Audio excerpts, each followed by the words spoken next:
नाज़रीन, आपका फिर से खैर मकदम है। आप भूलिएगा नहीं, प्रोग्राम के आखिर में मैं आपसे एक सवाल पूछूंगा। आइए डॉक्टर साहब से बातचीत जारी रखते हैं। डॉक्टर साहब, अब हम कहां पर हैं? अब अल्लाह का करम है कि बंदूक काफ़ी कम हो गई है। इसमें पाकिस्तान की भी कोशिशें हैं कि बंदूक से जो खराबी हो गई अब उसको आगे चलने नहीं देना है, और उनमें भी उम्मीद है कि हिंदुस्तान भी सिंसियरली कोई रास्ता निकालना चाहता है जो कश्मीरियों के बका के लिए है।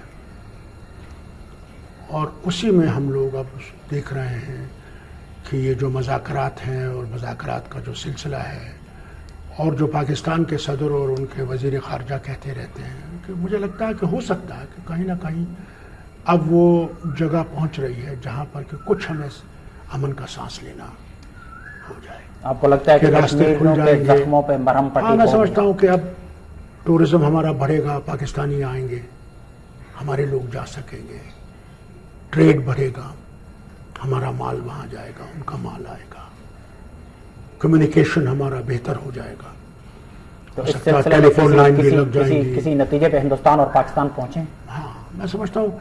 और अक्सर पार्टीज जो है, इवन बीजेपी जो आपको दिखती है कि काफ़ी कुछ कभी कभी ऐसे बयान देती है कि ये, मगर उन्होंने तो शुरू किया था मज़ाकरात पाकिस्तान के साथ, तो अटल बिहारी वाजपेयी ने शुरू किए थे जब वो लाहौर गए अमन यात्रा पे और नवाज शरीफ साहब से मिले, तो उससे तो शुरुआत हुई।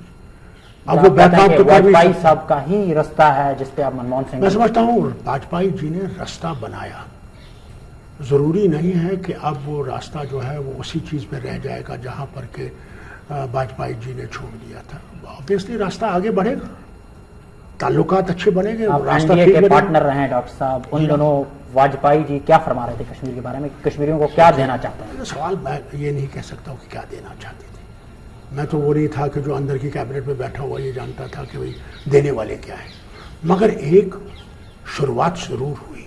डॉक्टर साहब, उन्होंने आपके ऑटोनॉमी के रेजोल्यूशन को, आपने जिस तरह खुद ही कहा कि डस्टबिन में फेंक दिया था। हाँ, तो मगर आज आपको क्या लगता है कि वो सारे वाकई सिंसियर थे कुछ देने के बारे में? देखिए, वो दे या ना, हमने बंदूक उसके खिलाफ नहीं उठाई, हमने अपनी आवाज़ हर वक्त बुलंद रखी। हमने हर वक्त ये कहा कि अगर कोई भी फैसला होगा वो इस पे ज़रूर होगा। वो सेंटर स्टेट रिलेशनशिप के बारे में बात है, वो पाकिस्तान हिंदुस्तान के मतलब को तय करने की बात नहीं है। वो तो सेंटर स्टेट गारंटी के साथ आप कैसे कह रहे हैं कि नहीं ये रास्ता अब चलेगा और आपकी ऑटोनॉमी? देखिए, जिंदगी उम्मीद पे जिंदा है। अगर उम्मीद नहीं होती तो फिर कोई जिंदगी ही नहीं थी, फिर क्यों ये बात करते हैं? उम्मीद के साथ हकायक का कोई ताल्लुक है या क्यों नहीं है?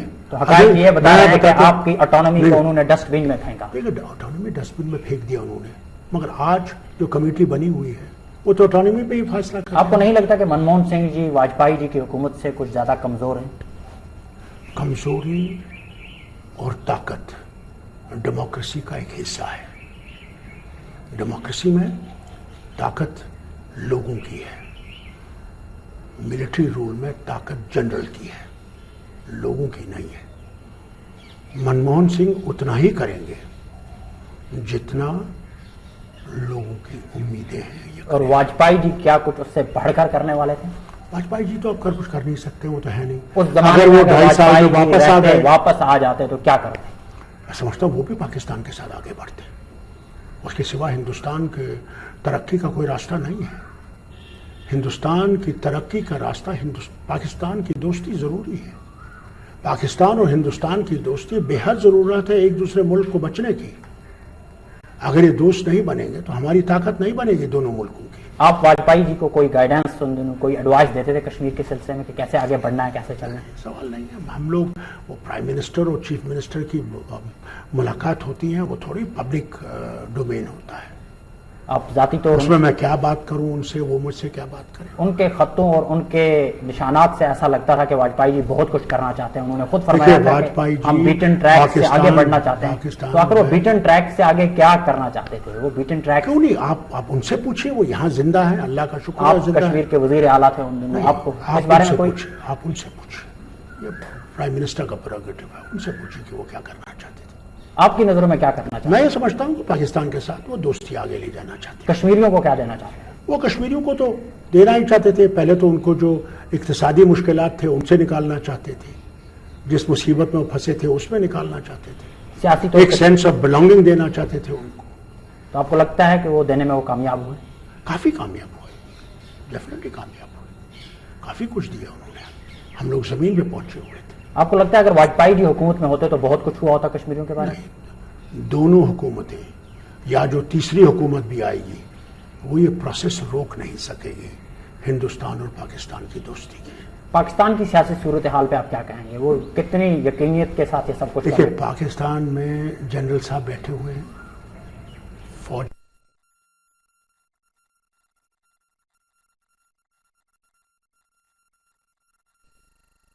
ٹیررزم کو ختم کرنے کی، کہ ٹیررزم ختم کر دیجئے 9/11 سے، کہ یہ بند کر دیجئے.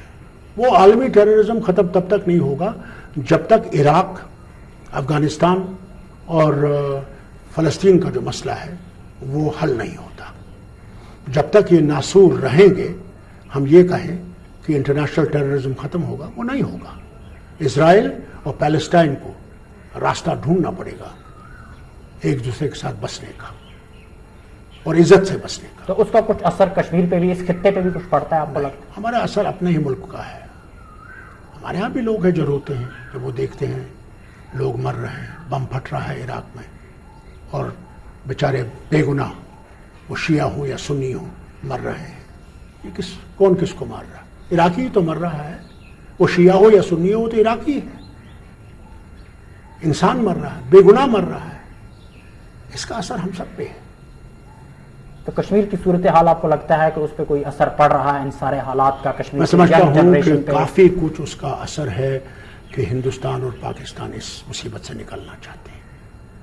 تو کیسے نکل رہے ہیں اب آپ؟ کر رہے ہیں بات چیت. ابھی فضل الرحمان صاحب آئے تھے، انہوں نے بھی اپنی باتیں یہاں رکھی ہیں. کیا کہا ابھی انہوں نے جو ریاست یہاں کے حکومت کے آدمی ان سے الگ بات کی ہوگی جو بھی کیا. جی، میں نے ان سے کشمیر پہ پوچھا، انہوں نے کہا کہ اگر ہندوستان اور پاکستان یہ مسئلہ حل نہیں کرتے تو تیسری طاقت آ کے یہاں پہ بیٹھ جائے گی. آپ کو ایسا لگتا ہے کہ وہ؟ میں سمجھتا ہوں کر لیں گے. یہ ایسی بات نہیں کہ نہیں کریں گے. ان کی مجبوری ہے، اس کے سوا کچھ ہو نہیں سکتا. مجبوری عوامی موڈ ہے.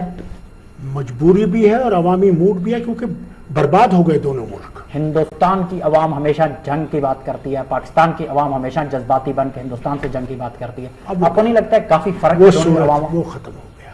وہ جنگ کی جو صورت کا ماحول تھا، وہ جنگ کی صورتحال کون پیدا کرتا ہے؟ آپ کو نہیں لگتا سیاستدان اس میں رسپانسبل؟ دیکھیے، وہ اس وقت کے واقعات ایسے تھے، وہ ختم ہو گئے. وہ زمانہ ختم ہو گیا. تو آپ کو لگتا ہے ینگ جنریشن اب ٹیک اوور کر رہی ہے؟ اب نئی جنریشن ہے، وہاں بھی ہے یہاں بھی ہے. انڈسٹریز بڑھانا چاہتے ہیں لوگ، اپنی عزت کی روٹی کھانا چاہتے ہیں. وہ اب چاہتے ہیں کہ ان کا گھر اچھا بنے، ان کے بچے اچھی تعلیم پا سکیں، وہ بیماریوں سے نجات پا سکیں. یہی سب چاہتے ہیں دنیا میں، یہ سب چاہتے ہیں. نیشنل کانفرنس کیا رول پلے کرنا چاہتی ہے اس؟ کر رہی ہے. کب نہیں کر رہی ہے؟ ایک ریسپیکٹفل اپوزیشن کا رول اس وقت ادا کر رہی ہے. عمر عبداللہ کی قیادت میں؟ جی ہاں، کر رہی ہے. ڈاکٹر فاروق عبداللہ کیا کشمیر واپس لوٹ رہے ہیں سیاسی وقت کشمیر میں ہوں. کب نہیں ہوں میں کشمیر سے؟ میں یہاں بھی کشمیر کا ہی بیٹھا ہوں، میں کہیں اور سے تو ہوں نہیں. آنے والے وقت میں آپ اپنے آپ کو کیسے دیکھتے ہیں؟ وہ وقت بتائے گا. کشمیر کے وزیر اعظم کے طور پہ یا ایک عام فاروق عبداللہ؟ نہیں، میں ایک عام سٹیزن ہوں جسے فاروق عبداللہ کہتے ہیں. تو کیا ڈاکٹر صاحب، اگر کشمیر، ہم ایک حل کی بات کر رہے ہیں، اگر کشمیر ہندوستان کے ساتھ جاتا ہے، پاکستان کے ساتھ جاتا ہے، خود مختار ہوتا ہے یا کسی اور حل کی طرف بڑھ رہا ہے، آپ کا پرسنل اوپینین اس کے بارے میں کیا ہے؟ ایک دیانتدارانہ اور ایماندارانہ تجزیہ. سیاست ایمانداری نہیں ہے. سارے سیاستدان ایسے ہی ہوتے ہیں، ایمانداری سے بات نہیں کرتے. سیاست میں کب ہے؟ سیاست میں انٹرسٹ ہے. آج دشمن ہے، کل دوست ہے. آج دوست ہے، کل دشمن ہے. تو سیاسی لوگ جو سٹیٹمنٹ دیتے ہیں وہ ہمیشہ غلط ہی دیتے ہیں یا اس میں سیاست وقت کی طرف سے دیکھتے ہیں؟ وقت کیسے؟ تو وقت کیا بتا رہا ہے؟ کہ اچھا وقت آ رہا ہے انشاءاللہ.